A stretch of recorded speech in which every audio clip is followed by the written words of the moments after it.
Hello and welcome to the Weekend Spectator. My name is Grace Reilly. I'm here with the one and only Paul Kengor. We're back virtually recording this week, but we have a few articles to jump through, a bunch of different topics, starting with one that Paul wrote this week on Trump's Garden of Heroes, a cool title, and he goes into a lot of different cool stuff. Paul, it's great to be with you. Great and gracious Grace. So last week we were together at CPAC, live in the Wonderful. flesh, both of us. Got to meet your dad. In fact, your dad, Yes. I think, was about 10 feet in front of us when we were recording. So we had Isaac White from Grove City College helping us out. Now here we got Don Wolf over here, and All the yeah, greats. right, all the greats, all the greats. You got it. Yeah, absolutely. We had a lot of fun last week at CPAC. It was just a great time. And yeah, it's always great to be in person there in DC, and hopefully we'll get another opportunity soon. But for now, back to this recording. But yeah, we had the IFF all together, the Institute for Faith and Freedom. I was representing Restoration of America. We had the American Spectator, obviously. So it was a great combination. And today, even we're going to talk about some of the Restoration News writers and their pieces for the American Spectator. But we'll get to that after we talk about yours, which has to do with Black History Month, Trump's Room of Heroes. It's a good one. Do you want to give everyone just a brief overview and then just point them to reading it, the whole article themselves? Yeah, I love this. So Donald Trump about a week ago for Black History Month had like a Black History kind of gathering at the East Room of the White House. Tiger Woods was with him, and I had Tiger some friends Woods. who went to his gathering. Yeah, cool. Yeah. Tiger Woods, I mean, you talk about a legendary golfer. I mean, some think he's the greatest golfer of all time, right? It'd be him, Arnold Palmer, Jack Nicklaus, certainly top three, top four, top five. And of course, he's black, right? So he really broke the kind of race barriers for golfers, almost in the way that Jackie Robinson did in baseball. Not the same way. There's no one like Jackie Robinson, but so it was a nice ceremony. And Donald Trump there talked about his garden of heroes, garden of national heroes. Now, a lot of people aren't familiar with this, but Trump first proposed this when he spoke at Mount Rushmore. I think it was July 3rd, 2020, his final year in office. And it was amid the horrific, awful, just summer from hell, right? All the protests, all the liberals destroying all the monuments, burning everything down, not just about protesting what happened to George Floyd, but even defacing monuments of Frederick Douglass, Abraham Lincoln. I mean, you name it. They started with like Stonewall Jackson and, and Columbus, and pretty soon it's like everybody with a statue, right? All over the state of California, tearing down every statue of Saint Junipero Serra, who founded all the missions in the state of California. I mean, this is a guy who was canonized by Pope Francis, of all people, right? They're tearing down his statue. So anyway, it's during all of that time, all of that going on. So Trump announces that he wants to create a national garden of heroes. He issued different executive orders to make it happen. The final one that he issued was January 18th, 2021. So at that point, it's right before he exits office. Joe Biden and the wokesters come in. Biden is the Manchurian candidate of the woke left, and they just squash Trump's idea. And I even quote in my piece the Wikipedia definition of it, and it says something like that Trump's idea was to address conservative cultural grievances, right? He claimed that statues were being defaced or torn down. I was like, kidding? Did you not live through the summer of 2020? Everybody knows that that was going on. Like So the they left made, has complete blinders to that and so many other things. Like it's like they just close their eyes, cover their yeah, ears, and forget that that happened. And we could list plenty of other examples of them doing the same thing. Even just a quick little detour to today, Jake Tapper announcing that he's co-written a book that's launching on Biden's health decline and the cover-up that happened while Biden's health decline was being covered up. Now, Jake Tapper of CNN was personally involved in that. I mean, he used to deny the health decline all the time. So it's like the leftists just close their eyes, cover their ears, and pretend that nothing like this ever happens. So yeah. with the statues, it's like double Well, they standard completely. Yeah, they never see radicals on their own side, right? Which is like when Donald Trump made those Charlottesville comments about the radicals on both sides. And I remember, Grace, I was on an Amtrak train going across the country when that happened. And my wife said, take a look at this, what happened in Charlottesville. And I said, oh, I know about that because I follow the communist movement, as you know, right? I follow their websites. And I know that they had been organizing a protest in Charlottesville. Yeah. And so they had this organized. So the far right, for lack of a better term, comes in and counters it. Trump condemns both sides, and the liberals are like, what? Right? Because they only see radicals on the right. There's no such thing as radicalism on the left, right? So if someone from the left is like taking out a blowtorch to decapitate Christopher Columbus, it's like there's like, I don't, what? I don't see anything. I don't see anything. And in fact, what they want, to quote to borrow from that Wikipedia article, they want to address the left's cultural grievances. That's what they're all about. So Trump, if you go to his initial executive order for a National Garden of Heroes, read it, folks. There's a big, long list of all of the different people that they suggest. And there's a whole bunch of Democrats and liberals on that list. In fact, I counted, I could be wrong, I'd have to go through everything. People can double check me on this. I counted more Democrat presidents in that National Garden. FDR, by the way, also Eleanor Roosevelt, who's a big lefty, Harry Truman, John F. Kennedy, Grover Cleveland, Andrew Jackson.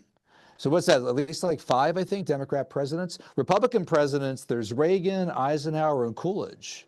I think that's it. Lincoln is there. It's a pretty balanced list. Yeah. And so Trump brought it up at that meeting at Black History Month because he started rattling off in that meeting some of the great Black Americans who were on that list. Everybody from Muhammad Ali, Coretta Scott King, Aretha Franklin, Whitney Houston, Kobe Bryant, a lot of names that you would think, and Trump listed half dozen or so, and the audience was thrilled, right? They loved it, clapping every time. But folks, if you go and look at the actual Trump list, there's a lot more Black Americans that Trump couldn't even cover in that statement at Black History Month because there's so many. Yeah. It's a great list. But the left, of course, is, it's a list of right wingers, right? Politico. He named Kobe Bryant, Alex Trebek of Jeopardy, and somebody else, right? Listed 3 people. It's like, dude, you guys are liars, all right? Yeah. Why don't you at least provide a link to the massive list, a truly diverse list of great Americans, so your readers on the left could actually see the truth for a change and realize that this Garden of Heroes is actually a damn good list that you guys ought to like and applaud. And by the way, you liberals, you could never come up with a list like this because your list would all be like DEI, LGBTQ, all of your kind of favorite wokesters. It would never be as balanced as this list that President Trump and his group came up with in the No. first Trump term. Well, because if you're not woke, then you're a far right, according to the left. Right. No one would ever meet the qualifications. And this is another case of both sides should be able to unite and applaud behind it. It's like, okay, Yeah, like Trump, fine. But everyone should be able to celebrate this. It's the same thing with hostage releases from Gaza and in Israel. That should be something that both sides can, unite around. We shouldn't be past the point where we can have things that unite us.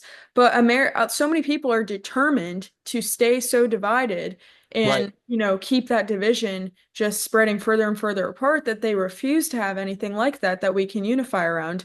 That's why we're in the place that we're in now. And I hope that that changes. And it's true. I mean, I will be fair to say that Trump has been, very out there and bold. And the left probably sees it as a bit obnoxious, kind of like, I've got all these orders. Like he's been very excited and bold about the things he's been doing, which of course all of his supporters are very excited by. And I can understand why, the people who don't like him that wouldn't help them like him more necessarily. But still, in an objective way, Americans should be able to recognize net goods. And if there's balance in that list, that's a great thing. And we should still have, American pride and things that we can center around as Americans. I hope that we haven't lost that much of our unified values that we can't be patriotic together. But it's true that we kind of have in a sense. Um, Well, they dig in, right? They're so invested in kind of their hatred that they can't acknowledge something good, right? Like, yeah. look at the issue, like what he's done for girls' sports.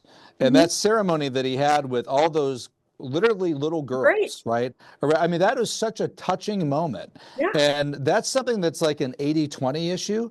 Even like 67, 68% of liberals or Democrats versus like 10 or 15%, and the others kind of in the middle, say, yeah, biological boys should not be able to compete with girls, right? So, they shouldn't be in their locker rooms or sharing toilets with them after sporting events. Come forward, liberals, and acknowledge the good things, and then people will take you more seriously when you criticize Trump on the stuff that you don't like, right? Exactly. And with we talked about this a bunch of times. Our Reagan movie, they couldn't acknowledge, they weren't happy about the fact that we gave them a movie about unity where we took no shots at Biden or Kamala or the Democrats or anything like that. Instead, they hated on it. So these people who claim they want unity and diversity and love and peace, no, a lot of them want division, acrimony, and hate. They just do. No, it's very, very true. And just moving into some of the articles we wanted to cover, that was a really good point. The next articles we're going to go to are actually from writers that work at the company that I work at, Restoration of America, and they are in charge of the Restoration News team. So we have two articles we're going to go over, Hayden Ludwig's and Jeff Reynolds, both of whom run that team and do an excellent job. And Restoration News reports on a lot of really cool stories, but they wrote for the American Spectator recently, and Hayden Ludwig wrote a great piece on the pro-life issue, calling the defunding of U.S. AID as Trump's biggest gift to pro-lifers after Dobbs, talking about the ways in which foreign aid has gone to abortion and funding abortion. And part of this coverage was to go over the different amounts of money that have been allotted to abortion efforts across the world. I mean, some has gone to Africa abortions. Like there's all sorts of things that he lifts off here.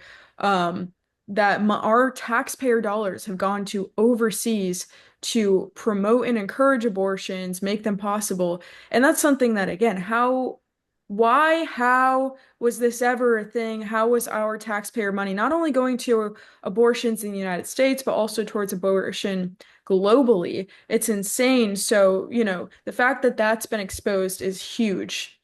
Yeah, that was a great piece by Hayden, and the guys from Restoration are so good. I mean the writing, the piece by Jeff Reynolds as well, and we'll get to that in a Yes. minute. But so good. I mean, they've been writing some of the best pieces that we've been posting at They're American so Spectator. talented. Yeah, they really are lengthy, substantive, documented, based on original research, right? I mean, a lot of writing that you see today on a lot of conservative websites, they're kind of like 600, 700 word kind of, yeah, just op-ed column, kind of sounding off on a particular point. But these pieces are heavily research-based, right? Very thoughtful, well-organized subheads, so well done. And that piece by Hayden, I was so pleased when I got that because I know about our international funding, international Planned Parenthood, abortion in other countries. In fact, it always falls under women's health or whatever other tag that they're doing for it. And I had been seeing a lot, as you have and everyone else has, Grace, about all the corruption at USAID, money going to this transgender issue, whatever, in this country or whatever. And meanwhile, I'm watching that and I was thinking to myself, you guys, you got to see some of the stuff they've been doing on abortion, Yeah. right? And so when Hayden sent me that piece, I thought, oh yeah, good. I can't wait to get this in print. Yeah, that's a real scandal. And it's the other kind of thing. As soon as the left gets in power, kind of the symbol of this is the Mexico City policy. Going back to the 1980s, Republican president would come in, rescind it, then the Democrat would come in, change it back, and then depending on who's in at the time, had to do with whether or not U.S. money would go to international Planned Parenthood. So Republican administration cut, Democrat administration back in, Yeah. but USAID has had its grubby ideological hands and in that pot as well for years now. So great piece by Hayden to Yeah. expose Well, that. and I want to bring up too, so that's what I'm pulling up now, but another piece he wrote exposed what Biden had been doing here. And kind of as you're saying, this piece opened my eyes to, and other reporting too, to what was going overseas in regards to abortion, because I, like many others, were just kind of thinking about what was happening in our own country. And obviously, a lot of Americans are frustrated with our taxpayer dollars going towards abortion in our own country. So now to find out how deep it really runs even overseas is it's pretty insane. But he wrote another piece about how $1.2 billion were given to abortion groups by Biden. I mean, that's another astounding number. Pro-abortion 1.2 group billion billion with a taxpayer B. handouts to pro-abortion groups by Biden. Yeah, yeah, 1.2 billion with a B.